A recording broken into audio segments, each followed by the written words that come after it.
Good morning, everybody. Welcome back to yet another episode of Let's Play Castlevania Aria of Sorrow. I almost said Dawn of Sorrow. No, I don't even know if I'll ever get to Dawn of Sorrow, just because I already know how much I struggle on the final boss of that game.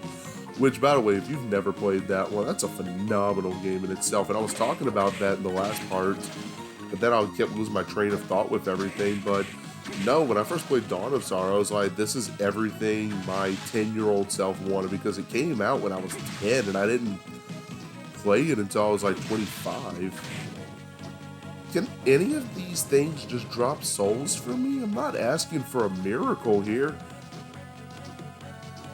Anyway, I played through it and it was my first time really playing a Castlevania game in general.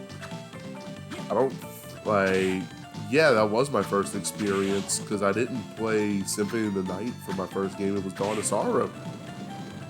And I remember just going through it for the first time like, wow, this is awesome. Because it was a really, really fun game. And probably literally the only reason I probably wouldn't play it on here is just because of how hard the final boss of the game is. Like, as far as final bosses go, it's man, it's a tough one. I'm not gonna lie. God, but it was so much fun. Like, and it took, like, that boss. I say it took me a while. Like, it took me about. It took me about 3 days of playing to get through it, and by the end of it, I was like, "This is bull. Like, this sucks." Like, can I just be done? Like, the whole last bit of the game was just awful. Well, I mean, I say awful, but like, it was really good. It was very much well done. And if you just get good, where's this map taking me? Am I going where I want to go? Yeah, this is where I want to go. But all you had to do is just get good, and it took me forever. But that one was that. But this one, honestly, like, just such a good game in general. Aria of Sorrow is great. My only complaint is that they do give you just some accessibility to one of the toughest weapons in the game too early, which is the Ascalon sword. You can buy it from the guy who runs the shop here, but ow. At least we're getting cash from it. Come on. There we go. We're getting potions, which are going to come in handy.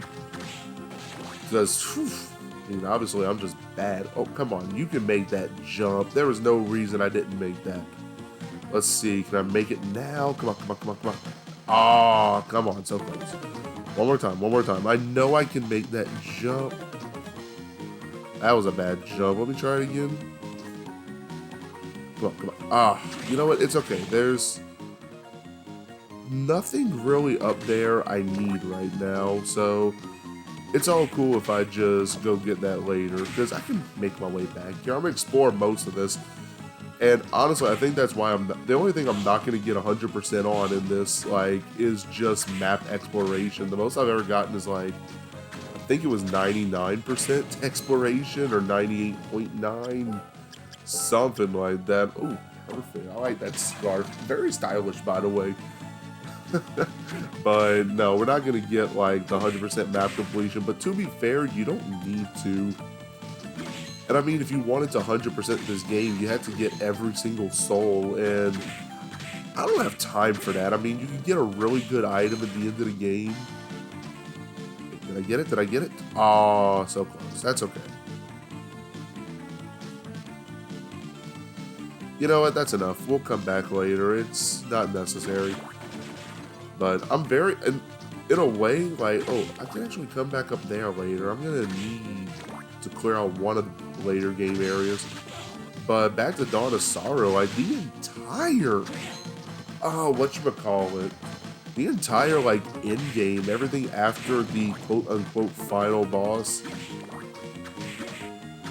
like, they really upped the damage of everything. Like, they upped so much for that section.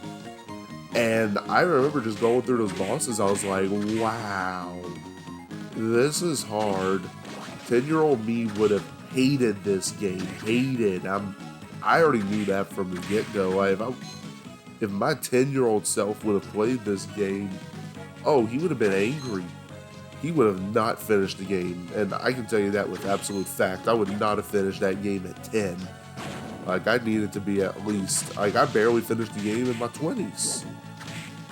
But then again, I really do think that I'm worse at video games now than I was as a kid. I really do think I am.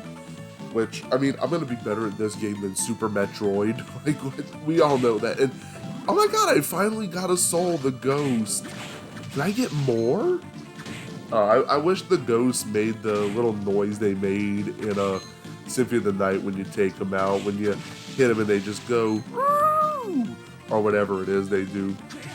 God, Symphony of the Night really is my favorite, though. As much as I can't go out there. I see the peeping eye just looking at me, but you can't go out there and get it. That kind of sucks. Like, they just put it right out of reach. No, but oh my god, like, I know I said it in the first episode of Super Metroid that, hey, this is gonna be a bad playthrough. I've already finished recording every bit of it. Like, everything from Super Metroid is done, and I will tell you, I wasn't wrong. Like, it's a very bad playthrough. It wasn't a good run. I mean, not that say that I did a bad job of everything, but you can tell that I was still learning that game. But we did get 100. I will tell you this: we do 100% the game. We get everything. That is at least the one saving grace, is that I did get everything. Come on, can one of you zombies drop a soul? Because it's actually a very useful soul. It's not what I wanted. I didn't want to level up. I wanted a soul. I guess souls don't matter. But I'm actually wondering, like, I'm recording this very much in advance, but like, there's projects that came out before this that I haven't finished recording yet. Like, for example, like Majora's Mask, I haven't recorded that yet at all. But that has been very, very highly demanded. And like, I was gonna do this in Super Metroid first, but oh god, it's the rock armor. Yeah, he just throws boulders. I don't get his purpose. I really don't. But it's cool. It's cool. He's just doing what he wants. Alright, let's save real quick. But I still can't get over the fact that Majora was just so wanted. Like, I think that's the thing that threw me off the most, was I wasn't expecting Majora's Mask to be as popular as it was. I wasn't expecting everyone, I say everyone, but it was like a few people that were like, hey, can you do Majora now that you're done with Ocarina of Time? And I'm like, oh, sure. Like, we just had Zelda. Y'all want more? They're like, yeah. And everyone just seemed to be like, yes, we want Zelda. Like, you know what? Screw it. Everybody gets a Zelda. Which, I mean, I hope Link to the Past and all kind of, what's the word I'm looking for? At least kept everybody, happy and content until we got to Majora. But, you know, like, I'm hoping that one went well. I actually just finished my practice run of that to make sure I could still, you know, run through the game 100% and be proud of me, because I actually did my practice run without my game guide, which, I don't know, if you've ever tried going through, and it was the 100% run, I got through everything. Which, I don't know, if you've ever gone through, like, Great Bay Temple and Stone Tower Temple without a guide, oh, good luck trying to get everything in those areas. Great Bay, I think, is a little bit easier, but man, Stone Tower Temple, like, if you don't know where you're going, that's a rough place to be. I'm also not worried if I get a bunch of souls in this one. I only need 3 specific ones for the end of the game, which, spoiler, I'm not going to tell you which ones, but I do need a couple to, like, actually end the game correctly. But let's go hop into this guy and meet, who is this guy? Oh, hello there. General Kenobi? Hello? You're human, aren't you? Dude, stop being scared of the one random person. You just fought a giant skeleton last part. Relax. My name is Graham. Let's just say I'm a missionary. Oh, I'm Soma Cruz. I wish there was some voice acting in this, but they kind of spent that on Symphony of the Night. Which, I'll be honest, like, they should have just kept the voice acting. That was the best part. That was one of the best parts of the game. Like, Alucard's voice, Dracula's voice. I mean, it doesn't get better than, "What is a man?" Is it true that this is Dracula's castle? It most certainly is. And he's just telling us the story of Dracula's castle. I do wish we had some voice acting here. But I will say what's good about Dawn of Sorrow compared to this one is they actually made all the characters that appear look a little bit more lively and animated, like their facial expressions change based on the conversation.